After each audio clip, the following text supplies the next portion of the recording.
नमस्कार साथियों, आज हम एक महत्वपूर्ण टॉपिक पर बात करने वाले हैं। आपने शास्त्रीय नृत्य का नाम सुना होगा, आपने शास्त्रीय संगीत का नाम सुना होगा, लेकिन क्या आपने शास्त्रीय भाषा का नाम सुना है?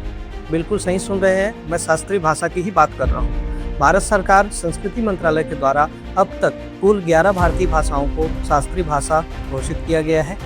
भारत सरकार ने किसी भी भाषा को शास्त्रीय भाषा घोषित करने के लिए 3 मानक या आधार निर्धारित किए गए हैं, जिनमें से सबसे पहला आधार है उस भाषा का अलिखित इतिहास।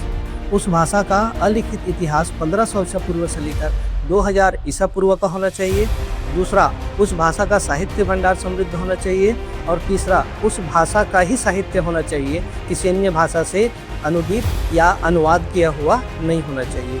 इन 3 आधारों पर संस्कृति मंत्रालय भारत सरकार के द्वारा केवल भारतीय भाषाओं को शास्त्रीय भाषा का दर्जा दिया जाता है। अब हम देखते हैं कि किन किन भाषाओं को अब तक शास्त्रीय भाषा का दर्जा दिया गया है और कब दिया गया है। सबसे पहले 2004 तमिल, 2005 संस्कृत, 2008 कन्नड़, 2008 तेलुगु, 2013 मलयालम, 2014 उड़िया और 2024 में हम देखेंगे तो पाली, प्राकृत, असमिया, बंगला और मराठी ऐसे 5 भारतीय भाषाओं को शास्त्रीय भाषा का दर्जा दिया गया। तो इस प्रकार से वर्तमान में हम देखेंगे तो कुल 11 भाषाओं को शास्त्रीय भाषा घोषित किया जा चुका है। अब आपके मन में 2 प्रश्न उठ रहे होंगे। पहला यह कि क्या संस्कृत प्राचीन भाषा नहीं है, संस्कृत को पहले घोषित क्यों नहीं किया गया?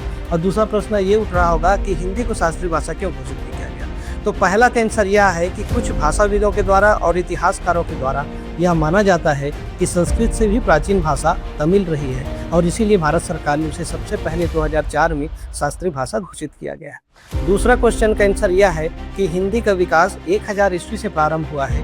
कहने का मतलब यह हिंदी उतनी प्राचीन नहीं है, अतः इसको शास्त्रीय भाषा घोषित नहीं किया गया।